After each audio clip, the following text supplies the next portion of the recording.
Hades is a significant figure in ancient Greek mythology, as he is the king of the underworld, the god of death, and the tormentor of sinners.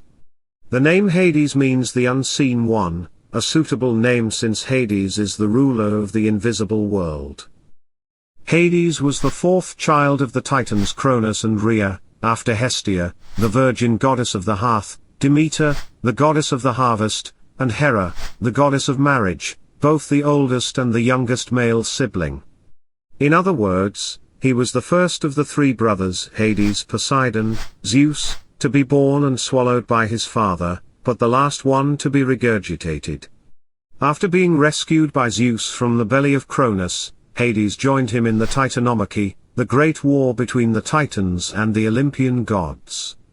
Eventually, the decade-long war ended with a victory for the Olympians. Hades, Poseidon, and Zeus, the trinity of the great Olympian gods, cast lots to decide which of the brothers will rule which domain. Hades gets the underworld. As the god of the underworld, Hades may be considered one of the most misunderstood gods in Greek mythology. Due to his association with death and the afterlife, Hades has often been depicted as a gloomy and sinister figure. However, it is worth noting that the underworld in Greek mythology is just a place where the dead went to reside after their life on earth was over. The ancient Greeks did not necessarily view Hades as an evil god but rather as a powerful and necessary force in the world. In fact, Hades was a respected member of the Olympian pantheon, and had a crucial role to play in the cycle of life and death. He was a just and fair god who enforced the rules of the afterlife. He's not responsible for the fate of the souls who end up in his realm, but merely the guardian of the underworld. Another major misconception about Hades is his story with Persephone. In Greek mythology, it's commonly said that Hades abducted Persephone. But as we delve deeper into the myth of Hades and Persephone, we discover that their story is not as straightforward as it seems. It all started with Eros, or more commonly known as Cupid, the god of love and sex, son of Aphrodite, who was tasked by his mother with shooting Hades with one of his arrows. With the arrow's power, Hades fell in love with the first lady he laid eyes upon, Persephone. However, Hades did not employ violence or force to obtain Persephone's hand in marriage. Instead, he followed proper protocols and sought the blessing of Zeus, Persephone's father. Even though Demeter, Persephone's mother, was not pleased with the union, Hades did not give up. Instead, he brought Persephone to the underworld, where he ruled as the god of the dead. Although some versions of the myth describe the abduction as a violent act, other stories suggest that Hades was more persuasive and gentle in his approach. It is important to note that Hades never treated Persephone as a possession, but rather as an equal partner with whom he shared his power and responsibilities. Hades' love for Persephone was not rooted in violence or obsession but mutual respect and love. While in the underworld, Persephone was well taken care of by Hades, who provided her with everything she could desire. Hades even went so far as to create a special place in the underworld, called Elysium, at Persephone's suggestion. This reserved area was for the most virtuous of mortal souls. Persephone was not merely a passive figure in the underworld, she was accountable for many of the punishments inflicted on sinners. Her name, which means chaos bringer, serves as evidence of the power she had as Hades' queen. Furthermore, she was known for her jealousy. As per the myth, Mentha, a nymph, captured the attention of Hades. Persephone grew jealous of Mentha and in a fit of rage, transformed the nymph into a lowly plant, the herb mint. Despite her enjoyment of life in the underworld, Persephone longed for her mother's company. After consuming 6 seeds from a pomegranate, she was fated to stay in the underworld forever.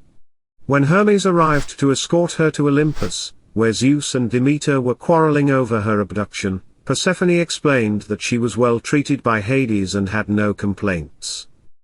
As a result, Zeus brokered a deal that allowed Persephone to spend 6 months with Hades and 6 months with Demeter each year. During the winter months, when Persephone was in the underworld, Demeter mourned for her daughter, causing the earth to become barren and cold. The earth returned to life when Persephone returned in the spring, symbolizing the return of fertility and growth. This legend is said to represent the changing of the seasons. Furthermore, while many of the other Greek gods were known for their extramarital affairs and violent outbursts, Hades was actually quite the opposite.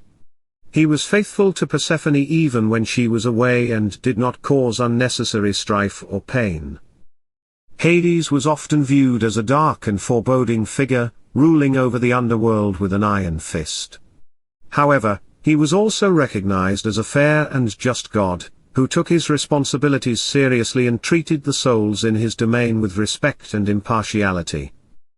One of the ways in which Hades exhibited his fairness was through his role as the judge of the dead. When a soul arrived in the underworld, it was Hades who determines its final resting place based on its deeds in life. Those who lived virtuously were sent to the Elysian fields, a peaceful and blissful realm reserved for the most honorable souls. Those who led a life of wickedness were sent to Tartarus, a place of torment and punishment. But even those souls who were not quite good enough for Elysium and not quite wicked enough for Tartarus were still treated with fairness by Hades. They were given a place in the asphodel meadows, a neutral and unremarkable place where they can exist in a state of eternal anonymity. When souls arrived in the underworld, they were also judged according to the impartial dictates of fate, as symbolized by the three fates. The fates were three goddesses who controlled the destiny of every mortal and god, determining when they were born, how long they will live, and when they will die. Hades, as the ruler of the underworld, was responsible for upholding the fates' decisions and ensuring that the souls that came into his domain were treated fairly. He was not influenced by personal biases or agendas but rather followed a strict set of guidelines that apply to everyone equally. One example of Hades' fairness can be found in the story of Admetus and Alcestis. A mortal king of Pherae named Admetus was condemned to death. However, his wife Alcestis offered to take his place in the underworld, and Hades accepted her offer. He brought Admetus back to life and later permitted Alcestis to return to the land of the living when Heracles arrived to rescue her. Hades' decision was just and impartial, showcasing his compassion and understanding. Another example can be found in the story of Heracles and the capture of Cerberus. Cerberus was the three-headed dog that guarded the entrance to the underworld. Heracles was tasked with capturing him, and bringing him to King Eurystheus as part of his 12 labors. Hades allowed Heracles to take Cerberus on the condition that he not harm the dog in any way. Heracles successfully captured Cerberus and returned him to the underworld unharmed. Despite being a deity characterized by fairness and justice, Hades was not exempt from facing challenges, as exemplified by the story of the cunning and deceitful king Sisyphus. Sisyphus was a mortal king who was known for his cunning and deceit. He was so clever that he managed to outsmart even the gods. He was so audacious that he went as far as to try to cheat death itself. When the time came for Sisyphus to die, he devised a plan to outsmart Hades and avoid his fate. Sisyphus convinced his wife not to perform the proper funeral rites and to leave his body unburied. This prevented Hades from claiming Sisyphus' soul and bringing it to the underworld. Sisyphus then brazenly walked up to Hades and asked why he had not come to claim him. Hades was furious with Sisyphus for his attempt to cheat death, and he devised a unique punishment for the deceitful king. He ordered Sisyphus to push a boulder up a hill, only to have it roll back down every time he neared the top. This punishment was meant to be eternal, as Sisyphus was doomed to repeat the same action for all eternity. But Sisyphus was not one to give up easily. In the depths of the underworld, he plotted and schemed, devising a way to escape his punishment. He managed to convince Persephone to allow him to return to the land of the living to put his affairs in order. Persephone agreed, and Sisyphus was able to escape the underworld. But Hades was not fooled. He knew that Sisyphus had not truly put his affairs in order, and he was waiting for him when he returned to the underworld. Sisyphus was forced to continue his punishment for all eternity, with no hope of escape. This story demonstrates the cunning and deceitful nature of mortals, as well as the unyielding and just nature of Hades, who always ensured that justice was served, even to those who tried to cheat death. As we have seen, when we delve deeper into the myths and legends, we see a different side of Hades, one that was just, compassionate, and even faithful to love. Hades' fairness and impartiality were evident in his role as the judge of the dead, where he treated every soul that came under his domain with respect and equanimity. Therefore, we can see that Hades was not the ruthless tyrant he was frequently portrayed as, but rather a complex and multifaceted god with both a fearsome and benevolent side. His role as ruler of the underworld demanded that he upheld the impartial dictates of fate, but he did so with compassion and understanding. It is time to give Hades the credit he deserves for his fairness, justice, and even his capacity for love. As we continue to explore the rich and fascinating world of Greek mythology, let us remember the important role played by Hades, and appreciate the many different aspects of this enigmatic and intriguing god. Thanks for watching Greek Mythology Wiki. Please do like and subscribe to GM Wiki and press the bell icon to never miss new video updates.